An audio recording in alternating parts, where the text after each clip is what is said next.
Welcome back to our Unboxed. Today we are checking out the new Nvidia GeForce RTX 4070 Ti, formerly known as the unlaunched 12GB RTX 4080. In terms of specifications, that means the 12GB 4080, which is now no longer, and 4070 Ti are the exact same product, but thankfully Nvidia hasn't simply changed the name and just called it a day. We're also getting a $100 US discount, dropping the price from $900 to $800. So that's nice, at least if true. Man, more on that later. Today's sponsor spot is brought to you by Thermal Grizzly and their new 12th gen CPU contact frame by DeBauer. It's well known that the integrated loading mechanism, or ILM, of the LJ1700 sockets bends 12th gen CPUs, leading to an uneven contact surface that reduces cooling performance.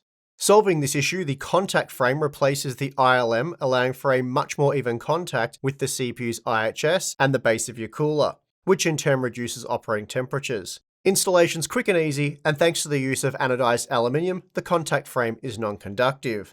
And then, for those of you who wish to further maximize contact, Thermal Grizzly now offers an optional lapping tool, so for more information, please check the link in the video description. Okay, so let's go over some quick specifications before we jump into the benchmarks. When compared to the RTX 4080, the MSRP has been slashed by 33%, which is great news, as that should make the 4070 Ti the best value GeForce 40 series product yet. Based on the AD104 silicon, there's 7,680 CUDA cores, just 21% fewer than that of the 4080, but they are clocked 4% higher. Then we see a 25% reduction to the L2 cache capacity and a 25% reduction in VRAM, with slightly slower 21 gigabits per second memory on a 192-bit wide memory bus, and that sees bandwidth cut down by 30% to 504 gigabytes per second. We're also looking at a modest 11% reduction in total board power with a rating of 285 watts, and other than that, Nvidia is still using the TSMC 4nm process, and of course they are using PCIe 4.0x16 for the interface. Now, there's not a Founders Edition model of the 4070 Ti. Instead, Nvidia is letting their board partners handle the board design. And on hand for testing, we have a number of models from Gigabyte, MSI, and ASUS, which we will look at a bit later on. For now, let's go over the test system specs and then jump into the blue bar graphs. For testing, the CPU used is the Ryzen 7 5800X3D with 32GB of dual-rank, dual-channel DDR4 3200CL14 memory on the MSI MPG X570S Carbon Max Wi-Fi motherboard. In total, I've tested 16 games at 1440p and 4K, so let's get into the data. Starting with the Watch Dogs Legion results, we see that at 1440p, the 4070 Ti is comparable to that of the 6950 XT with 146 FPS on average. And that's certainly not a poor result, as it does make it 11% faster than the 3090 Ti and just 5% slower than the 4080, though of course we are CPU limited here. Moving to 4K saw the 4070 Ti trailing the 7900 XT by 12% for what was again 6950 XT-like performance and really 3090 Ti-like performance as well. Perhaps more importantly though, it was just 19% slower than the RTX 4080, which is nice given that it is 33% more affordable, or at least it should be. Moving on to the Callisto Protocol. Here the 4070 Ti pumped out 122 FPS, which did make it quite a bit slower than the 7900 XT, 17% slower in fact, using this example at 1440p. I should also note that this game does enable FSR2 by default with the ultra quality preset, so that's why it's enabled here. This isn't something that we've manually changed.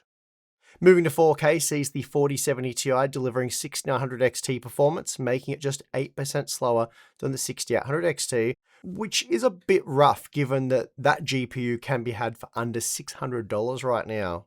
It was also interesting to see the 4070 Ti trailing the 4080 by a massive 30% margin, so these test conditions were not at all favorable for Nvidia's new alleged $800 GPU.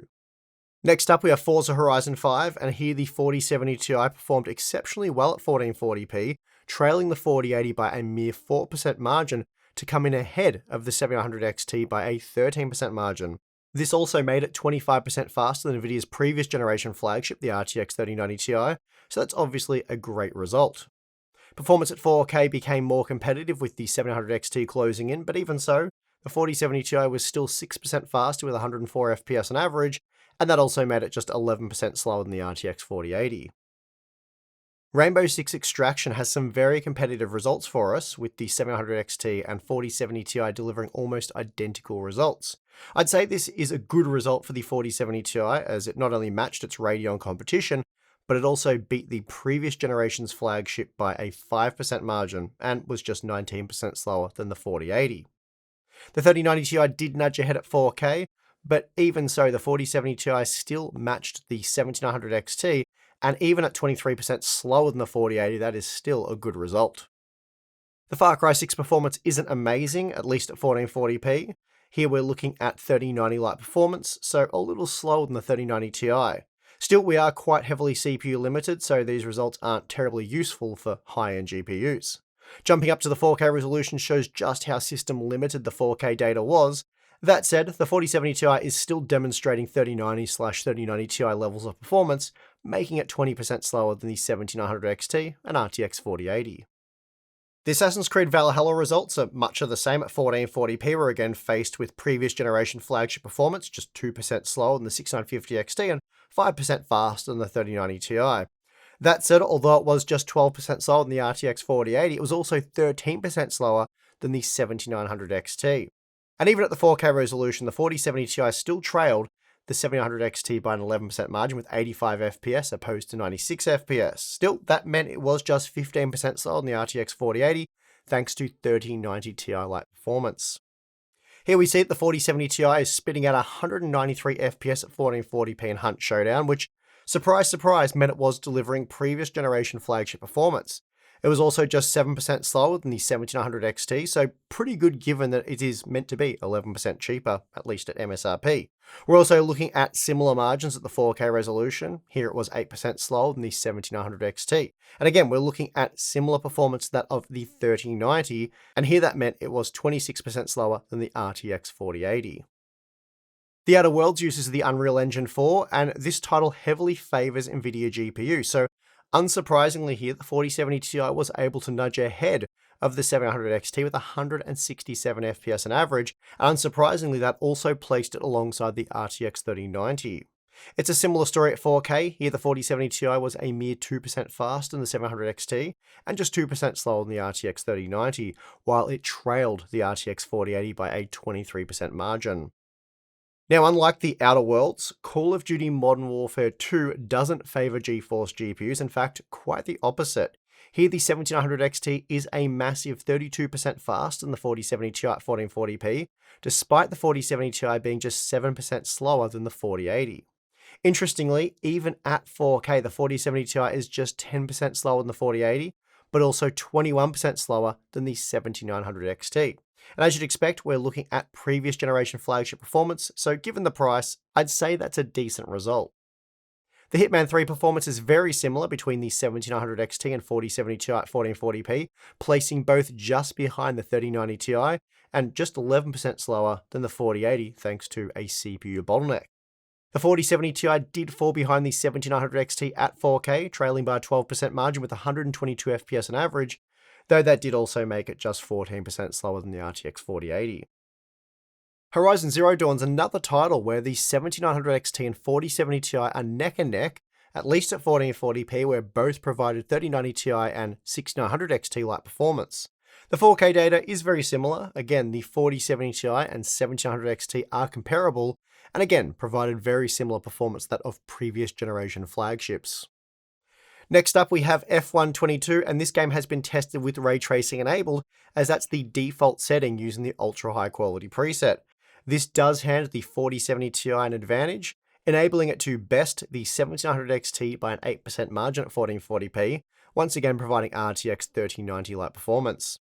The 4K results are quite similar, 8% faster than the 1700 XT and just 5% slower than the 3090 Ti. It was also just 19% slower than the RTX 4080, so overall an excellent result given the price. Cyberpunk 2077 hasn't been tested with RT enabled, though I do have those results and we'll get to them shortly. For now, we just have the high preset enabled with any upscaling features disabled. Again, the 4070 Ti matched the 3090 Ti and 6950 XT, which in this example made it 10% slower than the 7900 XT.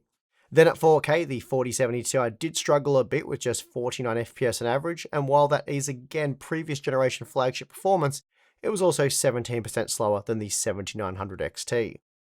Moving on to Dying Light 2, we find fairly competitive results, as here the 4070 Ti was just 5% slower than the 7900 XT. Upping the resolution though to 4K does see the 4070 Ti fall well down our graph, with 59 FPS on average, just a few frames faster than the 6800 XT, which is a disappointing result, despite being 11% slower than the 7900 XT. The Halo Infinite results are interesting, and as seen previously, this isn't a title that runs particularly well with AMD's new RDNA 3 GPUs. The 4070 Ti, for example, smokes the more expensive 7900 XT by an 18% margin at 1440p, and was also a good bit faster than previous generation flagships. The 4K data is very different though, and we've seen this a few times now, where RDNA 3 appears to suffer some kind of driver optimization issue. As a result here, the 4070 Ti is just a few percent faster than the 700 XT, which is still a great result for Nvidia, given they've undercut AMD on pricing for this matchup. Last up, we have Shadow of the Tomb Raider, an oldie but a goodie, and here the 4070 Ti knocked the 7900 XT off by a 4% margin, so basically performance overall was identical at 1440p. It's the same story at 4K, this time the 7900 XT did nudge ahead, but overall performance was near enough to identical, meaning both delivered previous generation flagship performance. Okay, so here are the 16 game averages, starting with the 1440p results. And as you'd expect, based on everything we just saw, the 4070 Ti is slower than the 7900 XT, though it's only 4% slower overall, so really very similar performance for these two GPUs. We're also looking at a 5% boost on average over the 3090 Ti and 6950 XT, with a 13% increase over the 6900 XT and RTX 3090.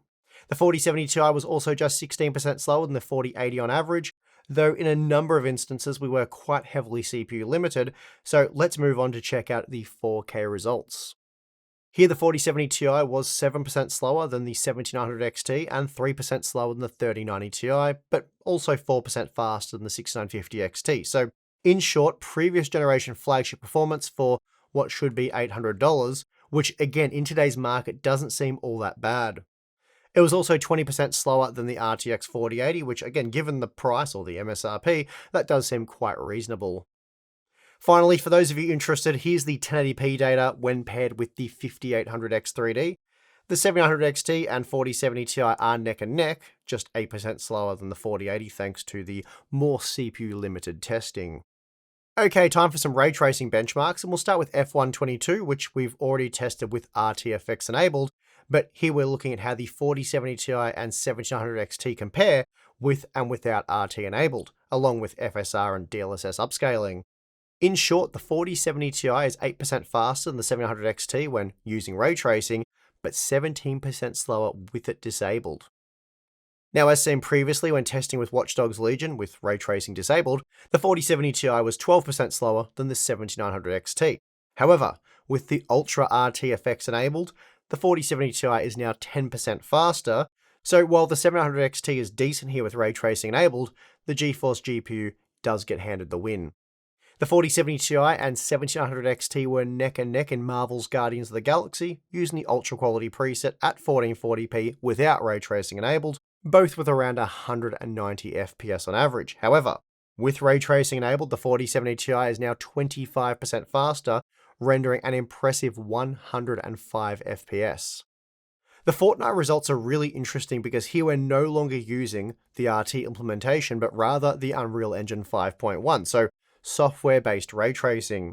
In my opinion, Nanite and Lumen are the most impressive rendering technologies I've seen implemented in a video game for a very, very long time, and the RTFX on display here are easily some of the best I've seen, if not the best I've seen, and it's in Fortnite of all games. I know, crazy.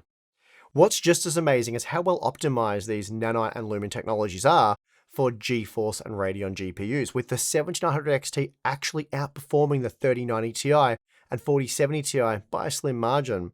So it's very possible for future games that are built on the Unreal Engine 5 that will see AMD's poor ray tracing performance become a thing of the past. Doom Eternal's an RTX title, so no upscaling for Radeon GPUs here, but despite that, the game plays at extremely high frame rates at native 1440p, and here the 4070 Ti was again slightly slower than the 7900 XT with ray tracing enabled. Still, with around 300 FPS, with basically maxed out visuals at 1440p, the margins here are irrelevant. Resident Evil Village is not an RTX title, so no DLSS support here, just FSR, though sadly the FSR support hasn't been updated from its initial release, so FSR 1.0. Anyway, the game does support ray tracing, and while far from a game changer, and significantly less impressive than what we see in Fortnite for example, it does still for the most part enhance the visual look of the game. As you'd expect, the performance hit is quite large, especially for the 7900 XT, but with RT enabled, all of the GPUs tested here pushed well above what's required to enjoy the game. The 4070 Ti, for example, pumped out 172 FPS on average, and although that made it 9% slower than the 7900 XT when using ray tracing, the performance overall was more than sufficient and would allow gamers to push up to the 4K resolution if desired. Now, Marvel's Spider-Man Remastered is an interesting title, and we have some odd results here, which I believe are caused by the use of the Ryzen 7 5800X 3D processor. Firstly, the GeForce GPUs, so the 4070 Ti and 4080, are limited to just over 100 FPS with ray tracing enabled.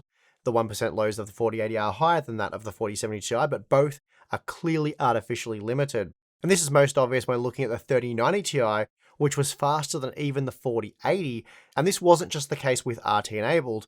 Even with RT disabled, the 3090 Ti was still 14% faster than the 4080. So that's odd to say the least. And as a result, I did remove Spider-Man Remastered from our day one RTX 4090 review, noting a strange driver bug that limited performance of the 4090 to around 100 FPS. But this now seems to be less of a bug and just an overhead issue with the 40 series, or some particular issue with this game.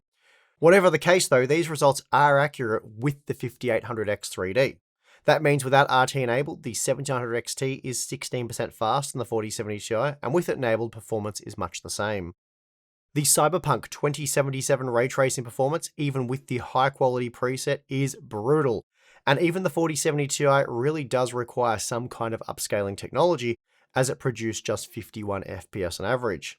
Still, that made it 46% faster than the 7900 XT, which managed just 35 FPS, and even with the help of FSR 2.1 versus DLSS for the 4070 Ti, the GeForce GPU was still 47% faster, so a very easy win here for Nvidia. Finally, here's a look at the average ray tracing performance seen across the 8 games just looked at, and please note, I've grayed out the upscaling results as the data here isn't apples to apples, and in some games the Radeon GPUs didn't even receive upscaling support. What's interesting to note here is that the 7900 XT saw a 54% decline in performance with ray tracing enabled, while the 4070 Ti only saw a 43% decline, yet overall the ray tracing performance was much the same between these two GPUs. The 4070 Ti was on average 7% faster with ray tracing, and then 13% slower with ray tracing disabled. Now, if we were to ignore the RTX titles where Radeon GPUs typically get decimated, and decimated by design I might add, the ray tracing performance of the 7900 XT actually looks pretty good. Think titles like Fortnite for example. So therefore I believe moving forward, the RT battle is going to be a lot less one-sided. It's probably not good news for Nvidia. As we've already seen when testing the RTX 4090 and 4080, Nvidia's Ada Lovelace architecture is very efficient, and we're seeing yet another example of this with the 4070 Ti. Testing in Dying Light 2 shows the 4070 Ti pushing total system consumption to just 357 watts, a 15% power saving when compared to the 7900 XT. Moreover, the 4070 Ti was comparable to the RX 6800 and RTX 3070, so an impressive result given the performance. The Doom Eternal results are also interesting, as here the 7900 XT and 4070 Ti are much similar when comparing total system usage, both pushing over 400 watts, which is still very reasonable. We're also looking at fairly similar power usage in Hitman 3. The 700 XT pushed total system usage just 6% higher, and was just 2% slower when looking at frame rate performance. So the 4070 Ti was clearly the more efficient GPU, but in this example, they are really very similar. Now, with the frame rate locked to 90 FPS, we see that the 4070 Ti is the most efficient of the current generation GPUs released thus far, pushing total system usage to 347 watts, 3% less than that of the RTX 4080 and 18% less than the 7900 XT. Now, for the all-important cost per frame analysis, we'll start with the MSRP data. If all current and previous generation GPUs were to be sold at the suggested retail price, the 4070 Ti would actually represent fairly good value. It's certainly not amazing, don't get me wrong, only roughly matching the RTX 3070 and 6800 XT, the previous generation sensible options, let's say, but that's not exactly a bad result. When compared to its most direct competitor, so the 7900 XT, the 4070 Ti costs around 4% less per frame while offering superior ray tracing performance and DLSS support. So a clear win here for Nvidia, no matter which way you slice it. Now, when factoring in the current retail pricing, the 4070 Ti still stacks up reasonably well, despite costing 4% more per frame than the 7900 XTX, though it is 4% cheaper than the 7900 XT. Now, assuming that you can buy the 4070 Ti for $800, which certainly isn't a given, at least over the next few months anyway, but let's just say you can, it would be a massive 21% discount per frame from the current RTX 4080 asking price. Even at the MSRP, the 4070 Ti's cost per frame represents 16% greater value than that of the 4080, so Nvidia really has corrected pricing here, and they absolutely needed to if they don't want these things just sitting on shelves like a lot of RTX 4080s are. Now, all of the results you've seen in this video have been based on the Gigabyte Eagle version of the 4070 Ti, and here's a look at how that model behaves after an hour of load when installed inside an ATX case at a 21 degree ambient room temperature. The Eagle peaked at a hotspot temperature of just 70 degrees with a peak average GPU temperature of 61 degrees, and then the memory peaked at 64 degrees. So a cool running card, and impressively, the fans were spinning at just shy of 1800 RPM to achieve these results. We also saw a core clock frequency of 2820 MHz, with the memory clocked at 21 gigabits per second. So this is the default or stock behavior for the 4070 Ti, as the Eagle model adheres to the Nvidia spec. That is to say, there is no factory overclocking here. Now, the Aorus Master, on the other hand, that is an overclocked 4070 Ti, though not exactly a big overclock. We're looking at a 1.5% frequency boost in Hitman 3, hitting 2865 MHz. It was also disappointing to find that this massive cooler didn't really improve temperatures by a noteworthy margin. The Aorus Master saw a peak GPU hotspot temperature of just 69 degrees, a degree cooler than the Eagle, while the memory peaked at 56 degrees, so a good improvement for the memory, though 64 degrees same with the Eagle was plenty cool for the memory. We also have MSI's Supreme X, and this model wasn't that impressive, at least not as impressive as I'd hoped it would be. Firstly, for whatever reason, MSI ships their premium graphics cards with the silent BIOS as the default setting, whereas Asus and Gigabyte use their performance BIOS by default. Anyway, for this testing, I'm using MSI's performance BIOS, so these results aren't based on the silent BIOS. Even so, we ended up with a hotspot temperature of 76 degrees, which I've got to say is very disappointing, as that is 6 degrees hotter than Gigabyte's base model. The memory also peaked at 76 degrees, which is a massive 12-degree increase over the Eagle, and worse still, we're looking at a fan speed of 1700 RPM. So in terms of operating volume, the Supreme X, Eagle, and Aorus Master are all very similar. Now, the Supreme X typically operated its cores at 2850 MHz, which is a little higher than that of the Eagle, but lower than the Aorus Master, so nothing special there. Power usage was also similar, so perhaps the Supreme X cooler isn't contacting the GPU die as well as it could be, but whatever the case, the results are a little disappointing despite being acceptable.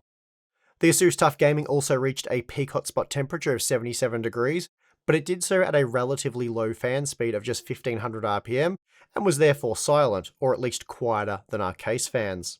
The memory peaked at 76 degrees, so the same temperature as the Supreme X, and we're looking at a typical operating frequency of 2835 MHz. So an acceptable result for a more base model, let's say, and it is worth noting that the TUF Gaming 4070 Ti is substantially smaller and lighter than the Aorus Master and Supreme X. And I've got to say, I much prefer the look and build quality of the Asus TUF Gaming when compared to the Gigabyte Eagle, namely because it has an all-metal fan shroud opposed to an all-plastic design of the Gigabyte card. But both models share the same dimensions, and there really is no denying that you do get a better cooler with the Eagle, so Gigabyte has done an amazing job with their base model. So what to make of the GeForce RTX 4070 Ti then? Well, as with all of these next generation GPUs from AMD and Nvidia, I'm not really blown away by what's on offer here, even if we ignore current retail pricing for previous generation hardware and just focus on the suggested retail pricing. The 4070 Ti doesn't really move the needle forward. The cost per frame, so the value it offers, is no different to the RTX 3070. Yeah, you're getting around 60% more performance as shown in our testing, but at the MSRP, you're also paying 60% more. And this was the issue with Nvidia's Turing generation. In terms of value, it offered nothing over Pascal, unless you bought into the lie that DLSS and ray tracing were going to redefine gaming. Back in 2018, of course, neither of them did, and even today largely fall short of such bold claims. Therefore, like the Radeon RX 7900 XTX, the GeForce 4070 Ti, it's a fine product, but it comes with an uninspiring price tag. Whereas the 7900 XTX should cost no more than $900, the 4070 Ti should cost no more than $700. Having said all of that though, a part of me is very glad Nvidia decided to set the MSRP at $800 and not the original planned $900 that they announced with the 12GB RTX 4080. Speaking of which, I'm seriously questioning just how real this $800 MSRP actually is. We know Nvidia had their sights fixed on $900 for this silicon, and we know Nvidia does like money. We also know MSRP targets haven't always been met by Nvidia GPUs. Whether or not Nvidia is to blame is difficult to say, but I'm currently of the position that I'll believe that you can buy an RTX 4070 Ti for $800 when I see it. And this is a big problem for reviewers because at $900 US, the 4070 Ti is hot garbage, a terrible deal that should be avoided like a plague. As an example, here's a cost per frame graph showing where the 4070 Ti would be positioned at $900, and frankly, this looks to be a bit more realistic, at least what I was expecting. At $900, the 4070 Ti is dead on arrival. For just $100 more, the 7900 XTX absolutely destroys it. And again, I don't think the 7900 XTX is great in terms of value. So I'm really hesitant to believe that the 4070 Ti will be an $800 product, and sadly, it'll be at least a month before we know for sure, at which point supply will have caught up with the initial demand. I really hope it's not a situation where we see some $800 listings for some base models that are just never in stock, and if you want a 4070 Ti, realistically, you've got to pay more like $900. I'm also hoping it's not a situation where even if the MSRP is met in the US, other regions, Canada, Australia, we just pay so much more for the 4070 Ti that it's just not worth buying. And in some instances, you could probably get something like a 7900 XTX for the same price. Of course, this is yet to be seen. I'm just hoping that this isn't a situation that we'll be faced with. Now, moving on, as good as the performance of the 4070 Ti is, and again, I'm not necessarily talking about how good it is for the money, I just mean, in general, the performance was impressive, pumping out 87 FPS on average at 4K. So, as good as that is, I do wonder just how long it'll be before 12GB of VRAM starts to become insufficient at this performance tier. For example, the most expensive previous generation GPU from AMD to only offer a 12GB VRAM buffer was the $550 6950 XT, though that model quickly dropped below MSRP. So really, I'd say it's the 2-year-old 6700 XT at $480 US, so just shy of $500. Admittedly, though, Nvidia's own VRAM budget for the GeForce 30 series GPUs, it was just all over the place.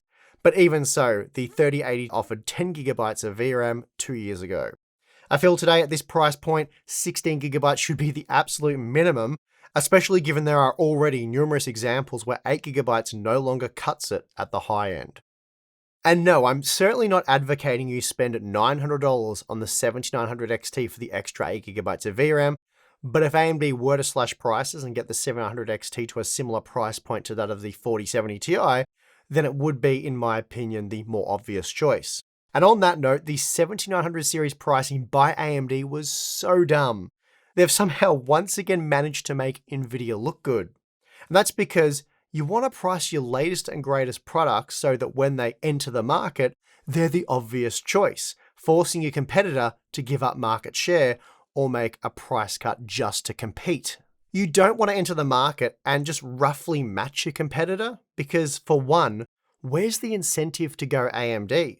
Worse still, if Nvidia were to knock just $100 off the 4080's MSRP, they'd effectively cancel the 7900 XTX, forcing AMD to make a day one price cut, which would look silly, as failing to do so would inevitably result in poor sales.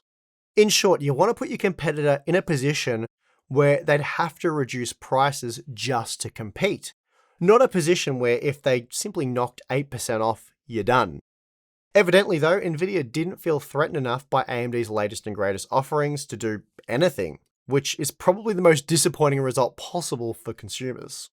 Anyway, as I've said, the GeForce 4070 Ti is a perfectly fine product. The wow factor though just simply isn't there, as you're faced with having to spend 80 series money on a 70 series product. And I'm sure some of you will point to inflation, but don't kid yourself, these companies are making out like a bandit. Overall margins might be down, but they're still making billions in profits and charging you at least $800 US for a 295mm square die is all part of their plan to keep the good times rolling. And that is going to do it for this one. If you enjoyed the video, do give it a like, subscribe for more content. Not sure if we're doing any sort of partner card roundups for this particular model. I guess it depends on pricing and whether or not it does turn out to be good value relative to what other options you have. We'll wait and see on that one. But yeah, like, subscribe, Patreon, Float Plane if you're interested in becoming a Hardware Unboxed community member. Check those out. You will get access to exclusive Discord server, monthly live streams, Q&As, behind the scene content. A lot of cool stuff there. Check it out if you're interested. But if not, that is perfectly fine. And I would like to thank you for watching this video. I'm your host, Steve. See you again next time.